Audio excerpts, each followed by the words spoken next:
Muy bien, entonces podemos ver a Gedeón hablando con el ángel del Señor. Y el ángel le dice, varón, el Señor es contigo, varón esforzado. Y entonces Gedeón le responde, pero ¿cómo es que Dios está con nosotros? ¿Cómo es que Dios está conmigo? Si nos están pasando tantas calamidades y los madianitas nos tienen, se apoderan de todo lo que tenemos y estamos sujetos y sometidos a ellos. Y entonces el Señor, independientemente de la respuesta de Gedeón, porque Gedeón dice, ¿dónde está el Dios de nuestros padres que hizo tantos milagros cuando los sacó de Egipto? Tantas cosas que nos han contado, pero ¿qué está pasando? Recordemos que Jueces capítulo 6 versículo 1 dice que el pueblo había hecho lo malo ante el Señor, se habían hecho otros dioses y habían empezado a sacrificar cosas a esos dioses, habían vuelto sus espaldas al Señor y por eso les estaba aconteciendo tanto mal. Pero Gedeón, que fue escogido por el Señor para librar al pueblo de Israel, porque el Señor había oído el clamor de Israel a causa de lo que estaban padeciendo por causa de los madianitas, entonces Dios escoge a Gedeón y Gedeón, habiendo tenido un ejército de 32,000, después el Señor le dice, dile a los que temen que se regresen a sus casas y se regresan 22,000. Total, Gedeón se queda con 10,000 y el Señor le dice, es mucho pueblo. Vamos a hacer otro filtro porque no quiero que digas mañana o que ellos digan mañana que por la fuerza de ellos fueron librados se fueron librados de los madianitas y entonces el Señor los lleva a que tomen agua y solo los que toman agua, no echándose, arrodillándose completamente ante el río, sino siendo sigilosos y cautelosos tomando agua en su mano, queda con un ejército de 300 hombres y con ellos es suficiente y Dios le entrega la victoria a un grupo mucho más numeroso que el pueblo de Israel porque Dios estaba con ellos. Pero, ¿qué es lo que queremos ver aquí? La insatisfacción. Es tan importante que tú y yo entendamos algo. Tú y yo, como creyentes nacidos de nuevo, tenemos en nuestro haber la posibilidad de permanecer en la palabra de Dios, conociéndola, entendiéndola y creyéndola correctamente de acuerdo al evangelio de la gloria de nuestro Señor Jesucristo, para no conformarnos con menos, sino que nuestro objetivo sea lo mejor de Dios para nosotros. Lo mejor que Dios tiene para ti y para mí es relativo o está conformado de acuerdo a las riquezas en gloria en Cristo Jesús. Cristo Jesús, el que hizo los cielos y la tierra, dice que todas las cosas fueron hechas por medio de Él y para Él. En Él está la plenitud de la deidad. Él sostiene todas las cosas con la palabra de su poder. Él nos fue merecedor de toda la exaltación, de toda la autoridad y de toda la gloria y de toda la herencia y las riquezas en gloria por causa de su temor reverente, de su obediencia perfecta. Fue a la cruz, menospreció el oprobio por el gozo puesto delante de Él, sufrió la cruz, sufrió la muerte, pero Él mismo entregó su muerte y dice la Escritura que el Padre, el Hijo y el Espíritu Santo le resucitaron de entre los muertos, es decir, fue una obra completa y plena solo del Señor, del Dios Trino. Fue exaltado hasta lo sumo, se le dio un nombre que es sobre todo nombre, para que en el nombre de Jesús se doble toda rodilla de los que están en el cielo, en la tierra y debajo de la tierra. Se sentó a la diestra del Padre y nos hizo sentar a ti y a mí, a los creyentes nacidos de nuevo, juntamente con Él. ¿Quiénes pueden sentarse juntamente con Cristo en lugares celestiales y recibir toda esta bendición de acuerdo a las riquezas en gloria en Cristo Jesús por gracia, no por méritos? Todos aquellos que crean en Jesús y en el perdón de todos nuestros pecados por la obra terminada, completa y perfecta de Jesús en el Calvario, y que entiendan estando separados de Dios, estando lejos de Dios, que necesitan a un Salvador porque sus propias justicias no les pueden justificar delante de Dios. Así es que tú y yo estuvimos en ese momento, en ese tiempo, en ese entendimiento, y entendimos que nuestros pecados y nuestras mejores obras nos descalificaban delante de Dios. Por lo tanto, necesitábamos un Salvador por nuestra naturaleza separada, destituida de la gloria de Dios, por nuestra naturaleza pecaminosa.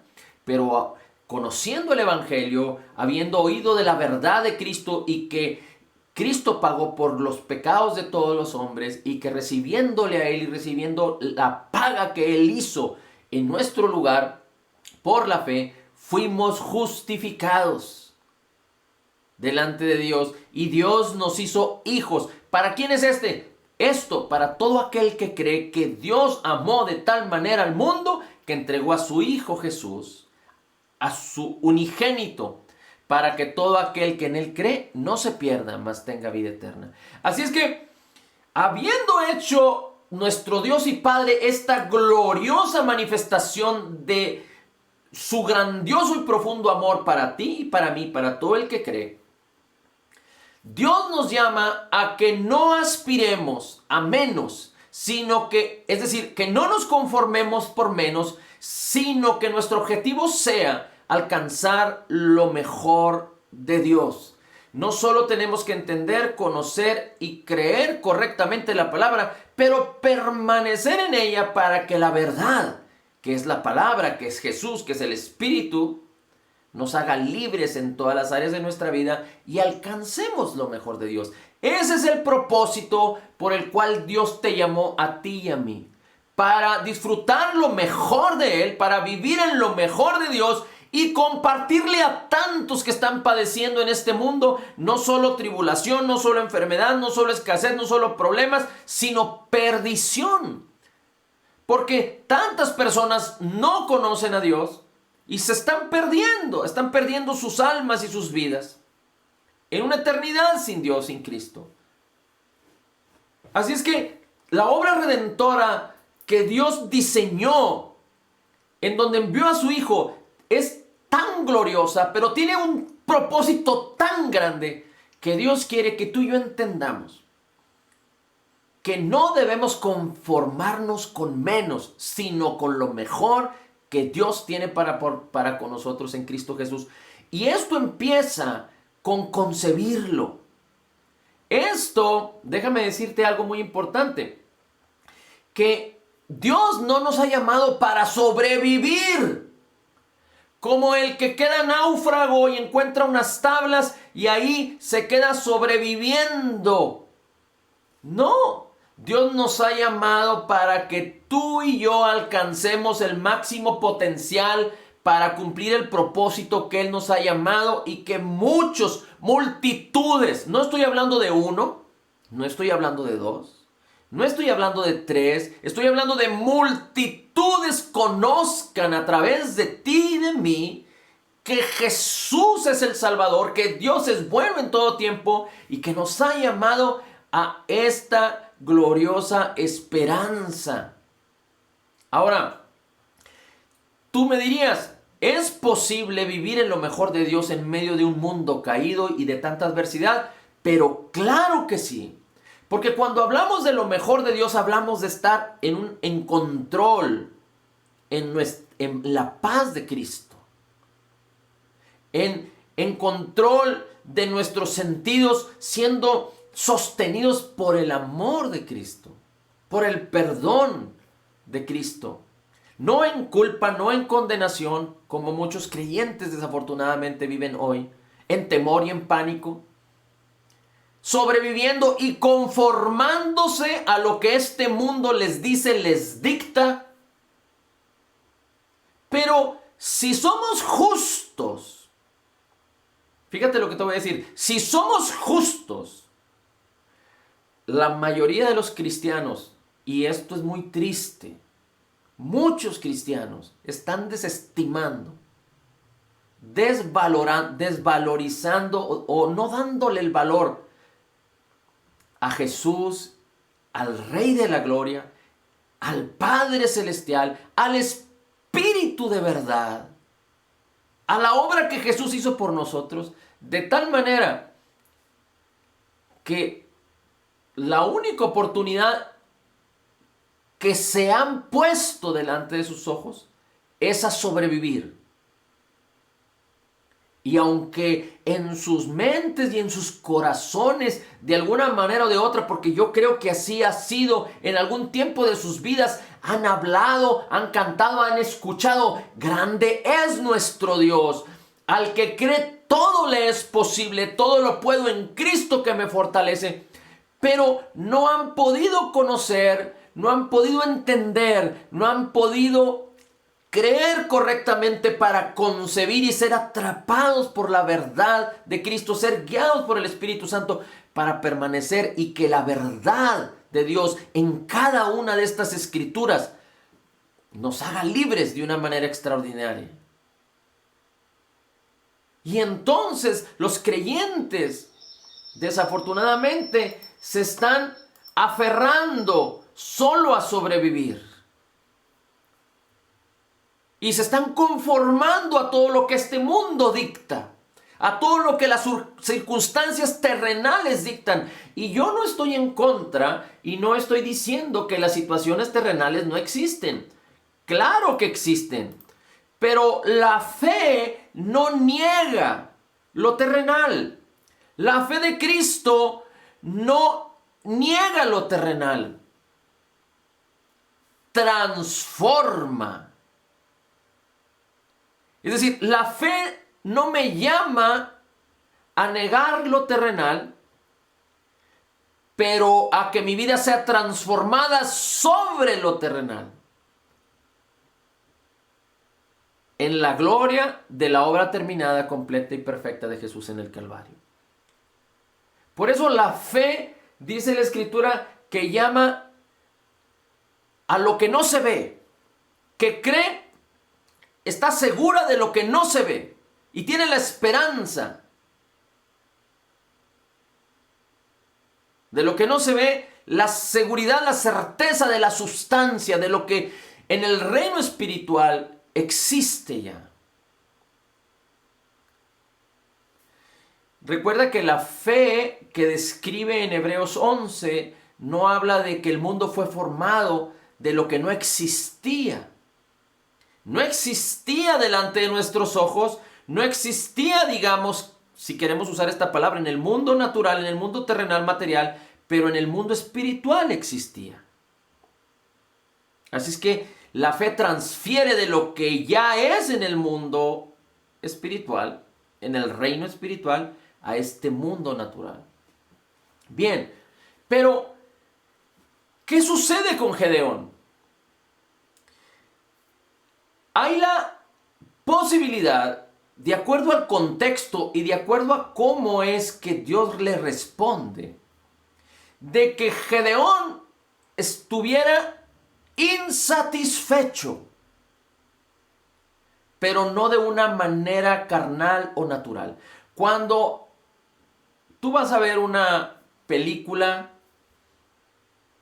de Hollywood o de cualquiera que ésta sea, todos hemos experimentado a veces, si es una película de mucha alegría, o si es una película que imparte paz, experimentas paz, o si es una película que imparte romanticismo, experimentas amor. Pero todo esto es espontáneo. Y si tú estabas vacío, ciertamente de alguna forma la película te llena ese vacío en un momento, pero después tu corazón vuelve a como se encontraba antes. Es decir, ni una película, ni un buen libro, ni un buen discurso, ni un buen juego, ni siquiera una buena relación puede satisfacer plenamente tu vida. Solo Jesús puede satisfacer toda necesidad de nuestros corazones.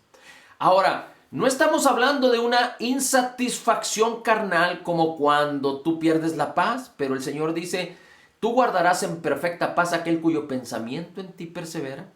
o no estamos hablando de una insatisfacción cuando no se hace lo que tú quieres o lo que tú dices, porque entonces estaríamos hablando de egocentrismo. Pero estamos hablando de una insatisfacción, y si le pudiéramos poner un adjetivo, una insatisfacción santa.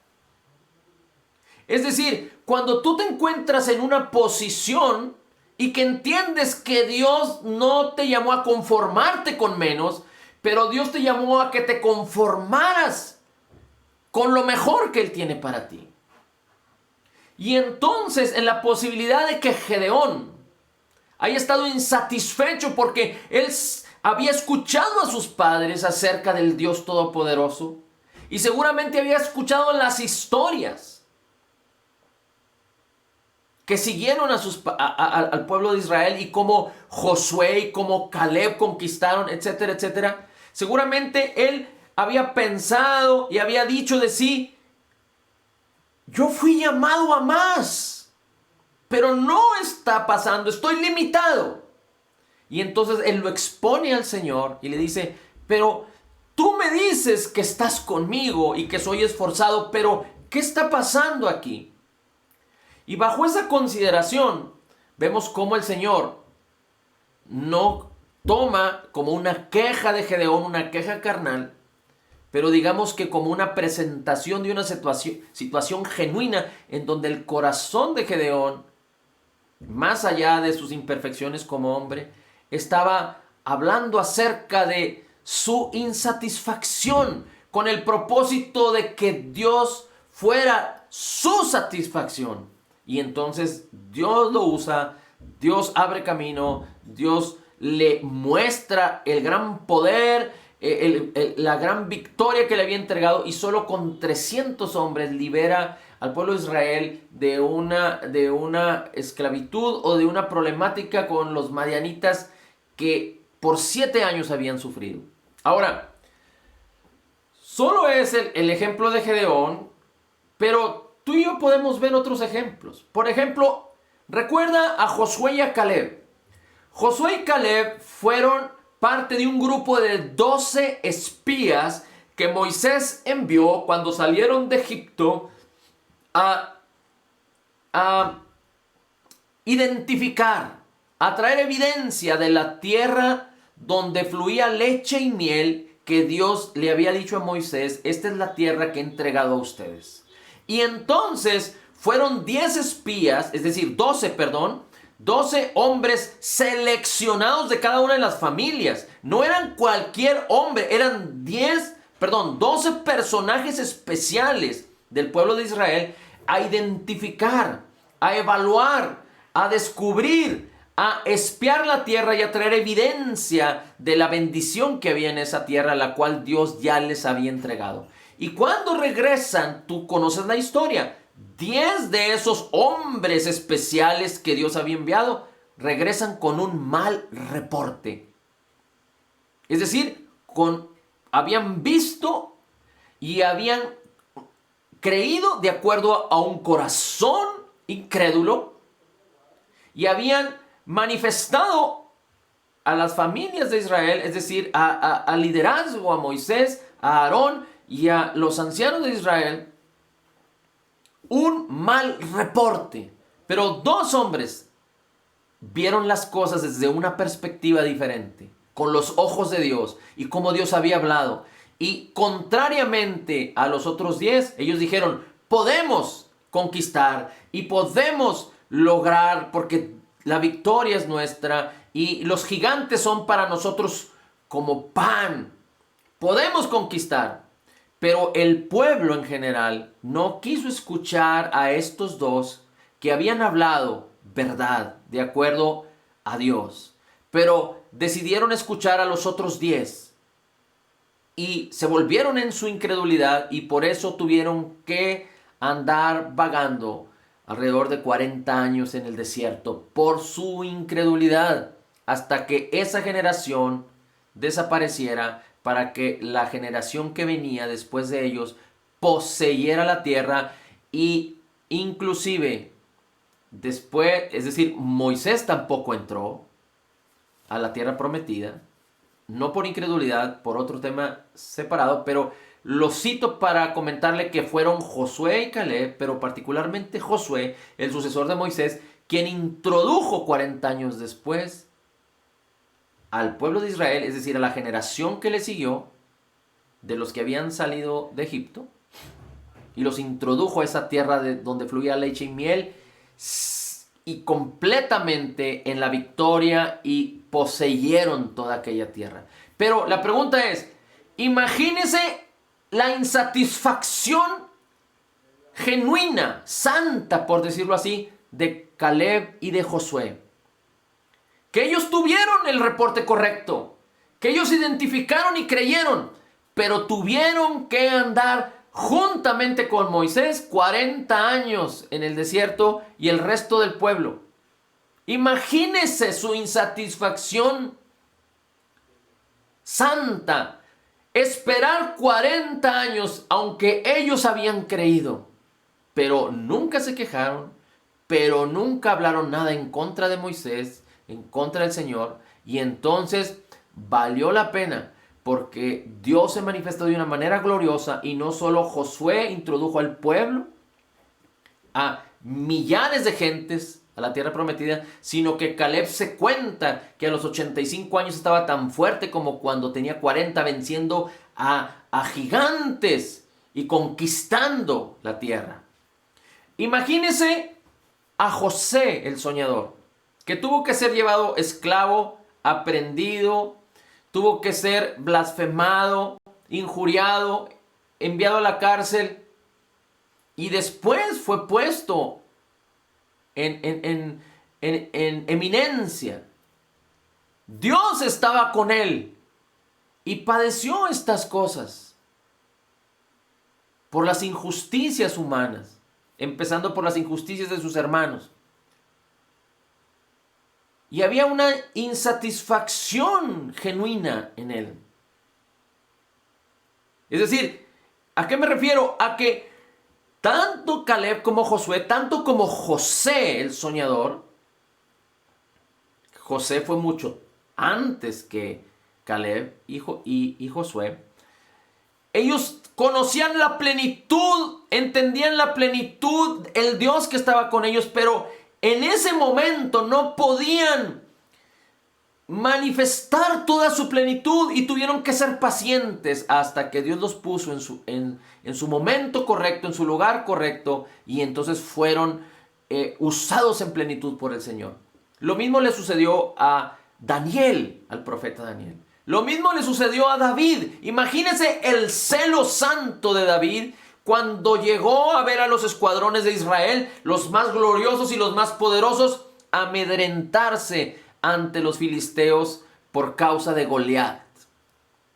Imagínense el celo, la insatisfacción de David de no ver cumplida la historia del pueblo, de los guerreros de Israel, y tuvo que él enfrentar la situación. ¿Y por qué citamos estas cosas? Porque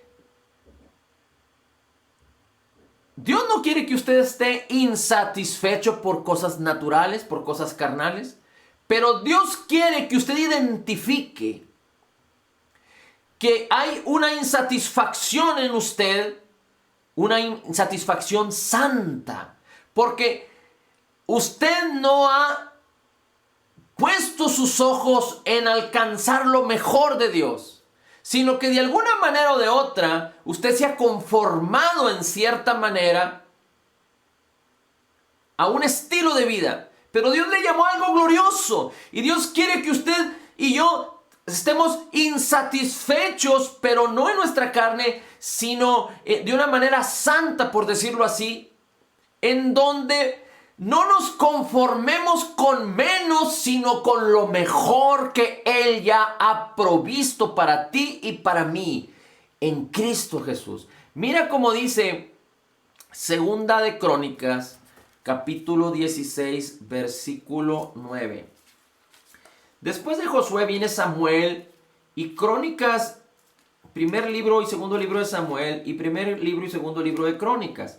Samuel, viene Reyes y luego Crónicas, perdón. Primer libro de Reyes, segundo libro de Reyes y Crónicas.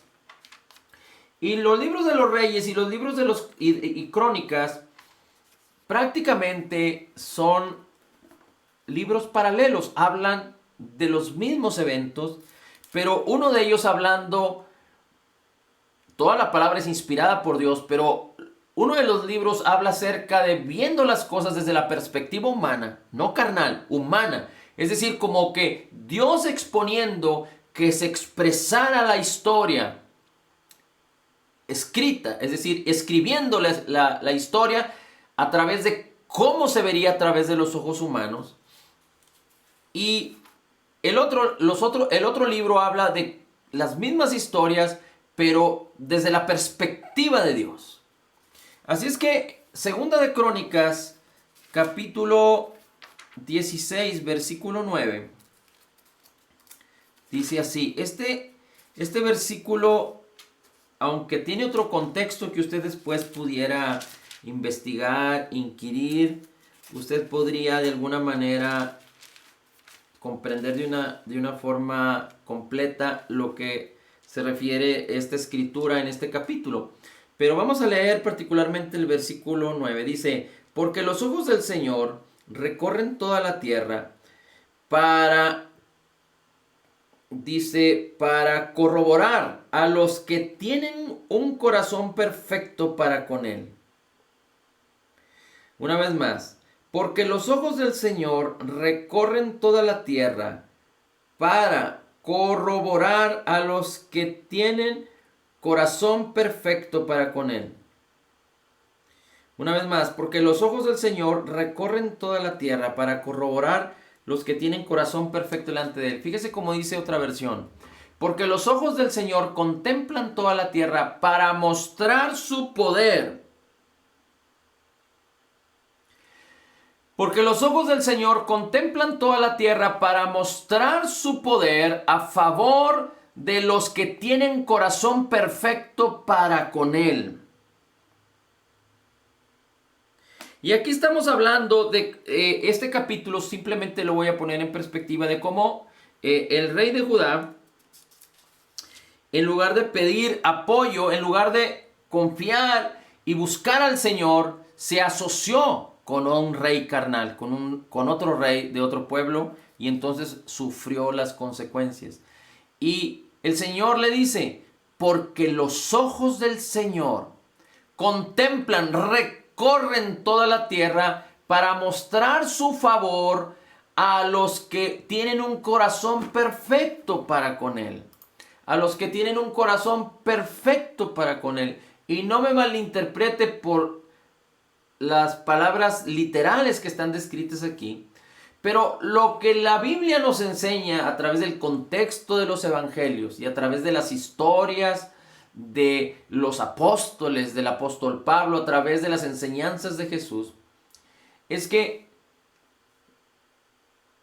Dios quiere, Dios está buscando, como encontró a David, como encontró a Natanael, a Andrés, a Pedro, a Juan, a Mateo, como encontró a Pablo, como encontró a Timoteo, como encontró a los héroes de la fe de Hebreos 11, como te encontró a ti.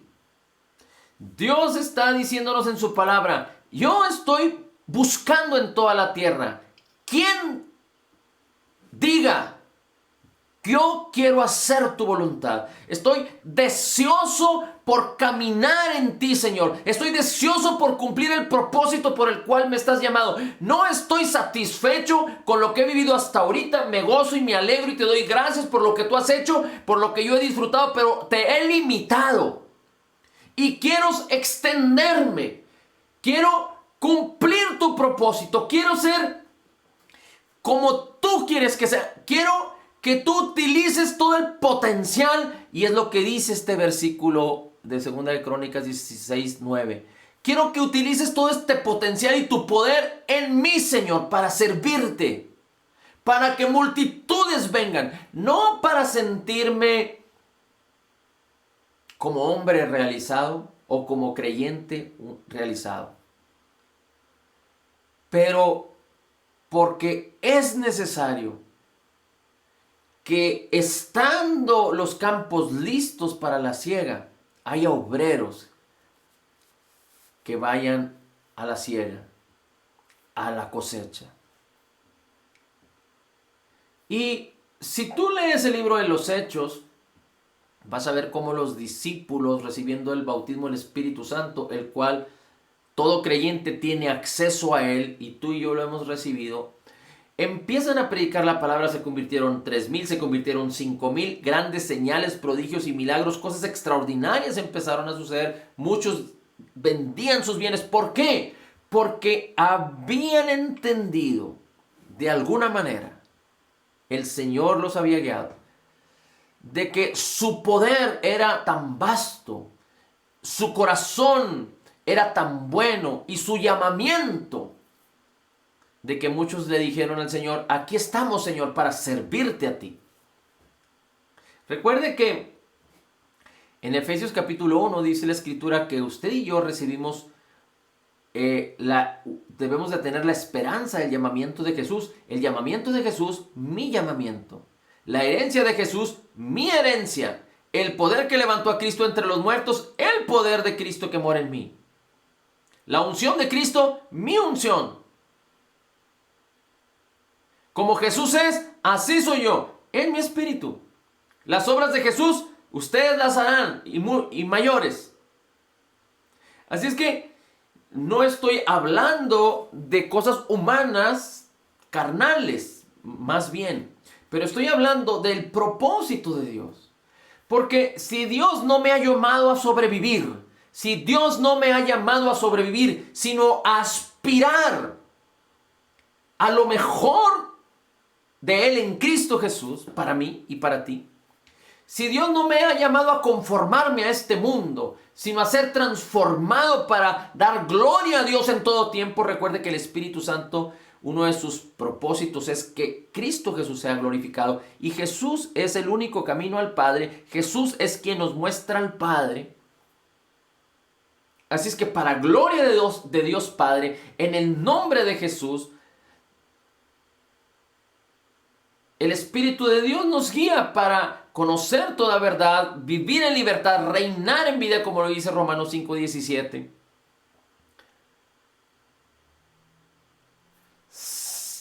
Enseñarnos las cosas que habrán de venir, ser guiados por Él y que Cristo sea glorificado.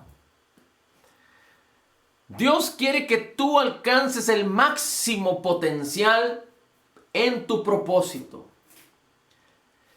Es más, si tú lograras percibir, si tú quisieras hacer un compromiso con el Señor y decirle: Señor, yo quiero que tú me uses de tal manera que alcance mi máximo potencial como hijo de Dios para servirte a ti, llámese los dones, el conocimiento, la predicación de la palabra, etcétera, etcétera, etcétera. Cualquiera de las cosas que tienen que ver con la pasión, con el evangelio, con la predicación, con la oración, etcétera. Pues déjame decirte que si tú tuvieras el deseo de que Dios te utilizara en su máximo potencial, más y más y más cada vez, bueno, déjame decirte que Dios tiene un deseo aún más grande que el tuyo para que esto suceda en ti. Es decir, Dios está más comprometido y Dios está deseando más que tú puedas vivir en ese potencial glorioso que Él preparó para ti. Para eso lo preparó, para eso envió a su Hijo, para eso Jesús manifestó, cumplió y concretó y nos otorgó una obra terminada, completa y perfecta en el Calvario. Pero inclusive cuando, y tú no me vas a dejar mentir, cuando alguien que empieza y está convencido de estas cosas, empieza a recibir persecución. Le empiezan a decir fanático, le empiezan a decir religioso. Inclusive dentro de tu misma familia. ¿Por qué?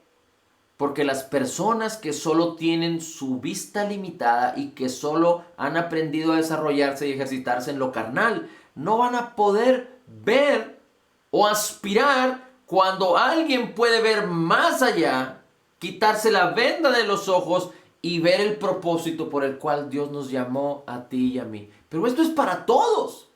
Desafortunadamente, no todos lo pueden ver, pero el Señor dice, estoy buscando a quién en todo el mundo. ¿Quién cree en mí? ¿Quién tenga un corazón que diga sí para usar a ese alguien? Y entonces Dios te usará a ti, me usará a mí, para que todos aquellos que tienen un velo, que están cegados por las cosas carnales, por las cosas religiosas, por los mandamientos de los hombres, quizá por el pecado, por las tinieblas, para que tú y yo traigamos esa luz, esa esperanza, esa animación, esa predicación, y que muchos sean despertados a la gloria de Jesús, a la cual todos los que creen fuimos llamados. Por eso tú y yo no debemos conformarnos con menos. Es algo que es un mal, por decirlo así. Es una limitante tan grande, es algo que acontece en la vida de los creyentes que se conforman y no alcanzan, por eso no alcanzan a comprender la gloria del Señor. Por eso, aunque es importante que siempre haya un balance, pero usted sabe que el dinero tiene poder. Dios no nos llamó a amar al dinero, sino a servirle y amarle a Él sobre todas las cosas.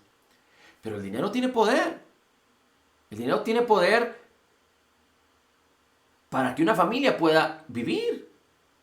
El dinero tiene poder para que en las tiendas de autoservicio, en donde venden coches, etcétera, te abran las puertas para que tú adquieras uno de esos productos. El dinero tiene poder para abrir los medios televisivos, los medios de comunicación. El dinero tiene poder para transportarte a otras ciudades y compartir el evangelio. Pero cuando a veces vemos a personas que tienen mucho dinero y los criticamos,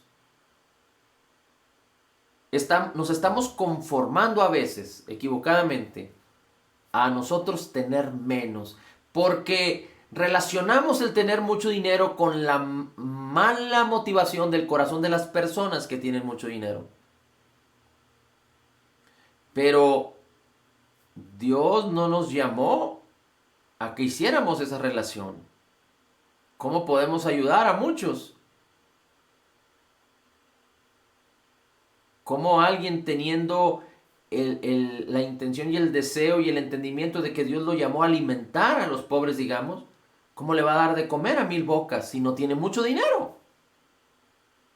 Y entonces a veces nosotros mismos, alineando a los pecadores o a las personas que equivocan mucho y que viven unas vidas vacías, relacionamos el dinero con eso y entonces nosotros mismos limitamos, nos conformamos a tener menos. Y no me malinterprete, o sea, no estoy hablando de que nos conformemos a tener mucho, pero lo hemos dicho antes. Si Dios me da lo necesario para estar satisfecho, que me dé 10 veces más para satisfacer a 10 familias extras. O 20 veces más para satisfacer a 10 familias y 10 ministerios. Para que la obra del evangelio se predique. Cuando hay la motivación correcta, es muy importante que nunca limitemos nuestra manera de pensar, porque entonces limitamos a Dios en cualquier área de nuestra vida. Cuando un matrimonio cree que todo está perdido, que ya han pasado muchos años y no hay esperanza, tú te estás conformando a menos. Pero ¿qué no dice la Escritura? Que al que cree todo le es posible. Que no sabemos que el Dios, dice Isaías 40, ¿no sabéis? ¿No reconocéis que Dios es poderoso? Dice, los que confían en el Señor levantarán nuevas alas como las águilas, correrán y no se fatigarán. El Señor abre camino donde no lo hay. convierte un vergel en medio del desierto. Pero eso es cuando nosotros dejamos de conformarnos y limitarnos, pero entonces deseamos con una insatisfacción santa. Digo, lo pongo entre comillas porque estas palabras, digamos, no están escritas literalmente en la Biblia de esta manera, pero entendiendo por el contexto, la motivación y el corazón de aquellos que dicen, yo quiero más, quiero que me uses más, Señor, pero genuinamente. Y entonces tú y yo podemos aspirar y seguir caminando hacia arriba para que Dios nos use en lo mejor que Él ha preparado para nosotros. Jeremías 29:11, no, solo lo vamos a recordar, pero apúntalo. Jeremías 29:11 habla la escritura acerca de que Él tiene planes para nosotros, y no de mal, sino planes de benignidad, de bondad, para que tengamos una esperanza y un futuro. Él diseñó cosas gloriosas para ti y para mí. Yo recuerdo a un predicador que él ya partió con el Señor, que alguna vez lo escuché, quizás hace 15, 20 años, de descendencia africana, aunque vivía acá de este lado de su ministerio estaba, y él era nacido acá en América, en las islas aquellas que están en el Caribe. Y él decía algo que me pareció muy extraño, pero muy cierto a la vez. Prácticamente, palabras más, palabras menos, para no hacerte la historia tan larga, él comentaba y decía que el lugar más rico, el lugar más rico del mundo eran los cementerios, los panteones. Porque ahí había tantos ingenieros, tantos pintores, tantos músicos, tantos deportistas, tantos ejecutivos, tantos personas en excelencia que nunca supieron que tenían el potencial para ser esos pianistas, esos deportistas, esos artistas, esos ingenieros, esos ejecutivos. Nunca lo supieron, vivieron de una manera mediocre y se murieron llenos de potencial. Y esta es una verdad, porque Cristo Jesús, habiendo adquirido una gloriosa bendición, ¿qué no dice la Escritura? Que es necesario que el que se acerca a Dios crea que Dios es y que es galardonador de los que le buscan. Sin fe es imposible agradar a Dios. ¿Qué no dice la Escritura que toda buena dádiva y todo don perfecto desciende de lo alto del Padre de las luces? ¿Qué no dice la Escritura que la fe se puede manifestar de una manera eficaz cuando conocemos todo el bien que Dios ya hizo para contigo y para conmigo en Cristo Jesús? ¿No nos dice la Escritura que de Jesús podemos tomar todos gracia sobre gracia? ¿No nos dice la Escritura que si tú y yo recibimos la abundancia de gracia y el regalo de su justicia, podemos reinar en vida, como Dios diseñó desde el principio para que el hombre operara? ¿No nos dice la Escritura que Dios nos ha bendecido con toda bendición espiritual? Así es que cuando el creyente se conforma con menos, está desperdiciando la plenitud de la gloria de Cristo para manifestarse en su vida. Y si así trasciende por este peregrinar, entonces va prácticamente a desperdiciar todo lo que Cristo les dio. Y yo he escuchado, bueno, este concepto. Yo no sé si es verídico o si usted pudiera creerlo, pero me pareció también muy interesante. Hay una escritura donde dice que cuando estemos con el Señor, en su presencia, Él quitará toda lágrima de nuestros ojos. Y entonces yo recuerdo un predicador que decía, bueno, pero ¿por qué estando con el Señor tendremos lágrima? Es decir, pues si ya estamos con Cristo, ya no hay tristeza. Pero hacía una reflexión esta persona, este predicador, y decía, ¿qué tal si pensáramos que nunca descubrimos la plenitud de todo lo que Cristo hizo por nosotros y nunca vivimos así? Y nunca aprovechamos porque nos conformamos siempre con menos. Y nunca nuestro objetivo fue más. Y por falta de conocimiento y de entendimiento, cuando vayamos con Cristo nos vamos a dar cuenta de la gloriosa manifestación y de los gloriosos bienes y poder y llamamiento y propósito y razón de ser que Dios puso en cada uno de nosotros en la tierra. Y vamos a llorar porque no pudimos hacer en plenitud la voluntad de Dios en la tierra. Porque no usamos ni el 5, nos quedamos en el 5 o en el 10% y no usamos el resto. Y es muy interesante porque no estoy diciendo que prácticamente esto es así, aunque pudiera serlo porque tiene mucho sentido. Pero Dios nos ha llamado a no conformarnos a este mundo, no conformarnos por menos, sino conformarnos con lo que Él dice que debemos de conformarnos. Aspirar a lo que Él dice que debemos aspirar. Y no estoy hablando de la teoría de la prosperidad ni mucho menos. No, estoy hablando de no limitar a Dios en nuestra manera de pensar y de acuerdo a su palabra entender. ¿Se acuerda que hemos dicho que Dios preparó ministerios? Apóstoles, profetas, evangelistas, pastores y maestros, para que el creyente, para que la iglesia sea enseñada, preparada para la obra del ministerio. Pero la obra del ministerio no la hace el apóstol, el pastor, el profeta, el evangelista y el maestro, sino la iglesia. El apóstol, el profeta, el pastor, el evangelista y el maestro coadyuvan para enseñar, para llevar a cada uno, apoyar a cada uno en su nivel, a que sigan adelante. Pero la obra del ministerio, el propósito de Dios no se cumple por estos 5, pero sino por todo el cuerpo de Cristo.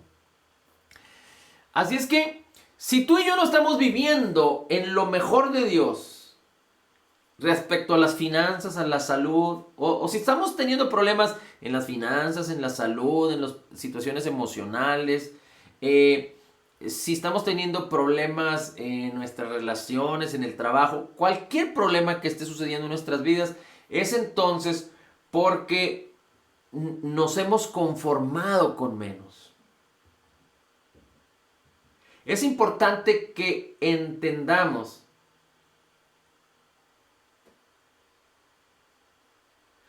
que las cosas funcionen a la manera de Dios en mi vida no depende de Dios.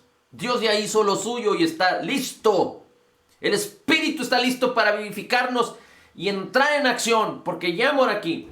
Pero las cosas no dependen de Dios, sino dependen de ti, de mí, porque Dios es un Dios bueno. Si dependiera de Dios, como Dios es un Dios bueno, pues ya estuvieran fluyendo todas estas cosas.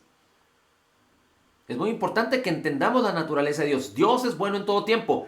No debe haber variación en nuestra manera de pensar, para que no creamos que Dios manda pruebas con enfermedades, con problemas. No. Estamos hablando que Dios es un Dios bueno de acuerdo a su palabra, pero que Él no tiene control sobre ti, pero Él se puede mover en ti y a través de ti si tú decides que así sea. Si tú no te conformas con menos, pero aspiras a lo que la palabra de Dios dice que Jesús es y que tú eres en Él, a lo que la palabra de Dios dice que tú fuiste llamado a tener y que tú fuiste llamado a ser de acuerdo a la palabra. No de acuerdo a mandamientos de hombres, no de acuerdo a mandamientos humanos o a reglas de este mundo. Así es que Dios desea que tú tengas esa insatisfacción y que digas, quiero ir por más. Isaías 6:8, ya no lo busque, solo apúntelo, dice la escritura: después oí la voz del Señor. Isaías capítulo 6, versículo 8, dice: después oí la voz del Señor que decía, ¿a quién enviaré? ¿quién irá por nosotros?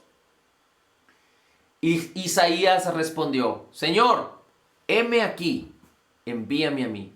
Si Isaías no dice estas palabras, Dios no lo usa, aunque haya preparado el diseño para usarlo.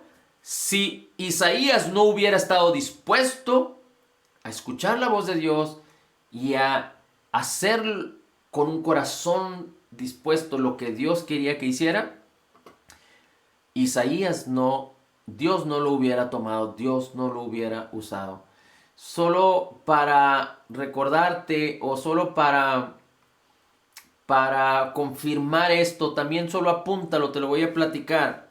En Marcos capítulo 6, usted recuerda cómo el Señor Jesús, Marcos capítulo 6, versículos 47 en adelante, bueno, versículos alrededor del 40 en adelante, el Señor Jesús hace subir a sus discípulos a una barca. Cuando el viento era contrario, los discípulos no querían subirse y Jesús les dijo, introdúzcanse, súbanse a la barca y vayan al otro lado. Y dice la escritura que prácticamente entre las 3 y las 6 de la mañana Jesús vino a ellos caminando sobre el mar. Pero los discípulos llevaban remando entre 6, 8 y 10 horas y no podían avanzar mucho porque el viento les era contrario, porque las circunstancias para navegar eran pésimas. Por eso ellos no querían subirse a la barca, porque ellos conocían cuándo era propicio y cuándo no. Pero Jesús les dijo, súbanse y vayan al otro lado. Y ellos escucharon su voz e hicieron como Jesús les dijo. Y entonces Jesús fue caminando sobre el mar. ¿Por qué cree usted que Jesús fue caminando sobre el mar y pasó cerca de ellos? Pero es muy interesante que la escritura dice que cuando Jesús iba y se acercó a ellos, dice la palabra que Jesús quería adelantárseles. Jesús, como si Jesús fue en su ayuda, porque ellos no podían. Pero como que Jesús iba a caminar y se iba a pasar, iba a seguir hacia adelante para él llegar caminando hacia la otra orilla y dejarlos ahí. Pero la realidad es que Jesús iba a ayudarlos. Jesús los había involucrado y Jesús no los iba a abandonar. Pero hay algo muy interesante que sucedió. Jesús no los ayudó de manera automática. Es decir, Jesús no llegó con ellos y les dijo, ¡hey, soy el Señor! ¡Súbanse, les voy a dar un push! Y los agarró y los llevó hasta la otra orilla. No llegó así, sino que dice la palabra que Jesús caminó y parecía como que iba a pasar hacia adelante, se les iba a adelantar. Usted léalo bien ahí en Marcos 6 después. Pero así dice la escritura. Dice, ellos tenían muchos problemas para navegar, estaban fatigados, el viento les era contrario. Cerca de la cuarta vigilia, Cristo vino a la noche andando sobre el mar y quería adelantárseles. Y entonces ellos clamaron a Jesús. Y fue entonces que ellos dijeron, en otras palabras, ellos impidieron que Jesús siguiera hacia adelante, sino detuvieron a Jesús y clamaron a él. Y entonces Jesús subió a la barca y todo se hizo bonanza. ¿Se acuerda Bartimeo? Jesús pasó por el camino donde estaba Bartimeo y pasó de largo. Y Bartimeo empezó a gritar, Jesús, hijo de David, ten misericordia de mí. Y cuando lo callaron, gritó más fuerte y no se detuvo hasta que Jesús lo llamó. Si Bartimeo se detiene, Jesús no lo sana. No sé si se recuerda que Jesús resucitó, iban 2 de sus discípulos camino a Emaús y Jesús se aparece entre ellos y les empieza a predicar, pero ellos no sabían que era Jesús. Y cuando llegan a la aldea, Jesús dice que iba a pasar, se iba a ir. Y ellos lo obligaron a quedarse. Y entonces dice la palabra que Jesús partió el pan con ellos. Y cuando eso sucedió, Jesús desapareció de su vista. Es decir, ellos tuvieron la oportunidad no solo de escuchar a Jesús, sino de tener comunión con Jesús a la mesa. Y entonces ellos entendieron que era Jesús y que cuando Jesús les hablaba, sus corazones vibraban por la palabra que Él les decía. Entonces, las cosas no suceden de manera automática. Usted tiene que decir, hasta aquí, gloria a ti, Señor. Pero tú me has llamado a más y yo no me voy a conformar por menos. Así es que, literalmente, de una manera santa, estoy insatisfecho y quiero ser usado por ti, Señor. Y lo que tú me digas quiero hacer, quiero ser sensible a tu voz, quiero disciplinar mi carne, quiero hacer lo que tú motives en mi corazón por tu espíritu como fruto de lo que soy. Dice la palabra en 1 Corintios 6, que tu cuerpo y mi cuerpo, tu espíritu y mi espíritu le pertenecen al Señor, que glorifiquemos al Señor. Señor, te quiero glorificar con todo lo que soy. Hasta aquí, gracias, Señor, pero quiero más. Quiero como ser humano, como alguien que tú llamaste a tu propósito. Quiero servirte y glorificarte, no importando lo que hay en este mundo, pero quiero más, Señor. Quiero hacer más. Quiero glorificarte con todo lo que soy. Aquí estoy. Heme aquí. Envíame a mí en el nombre de Jesús. Padre, la gloria, el honor y la alabanza sean siempre para ti en el nombre de Jesús. Te pido que por tu Espíritu Santo en el nombre de Jesús motives el corazón de cada uno de mis hermanos, para que aspirando a vivir en lo mejor de ti, en lo mejor que tú tienes para nosotros, dándote gloria por lo que tú has hecho en nosotros y por lo que hemos vivido en tu gracia y en tu bondad, podamos, Señor, ser motivados en el nombre de Jesús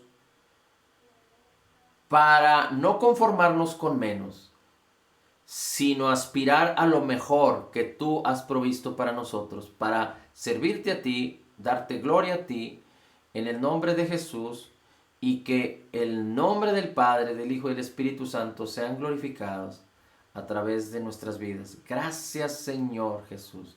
Gracias, bendito Dios. Todo el honor y la gloria es para ti. Somos totalmente perdonados, perfectamente justificados. Somos altamente favorecidos, profundamente amados, grandemente bendecidos. Somos más que vencedores en Cristo Jesús. Como Jesús es, así somos nosotros en este mundo. Somos la justicia de Dios en Cristo Jesús. Amén, amén y amén.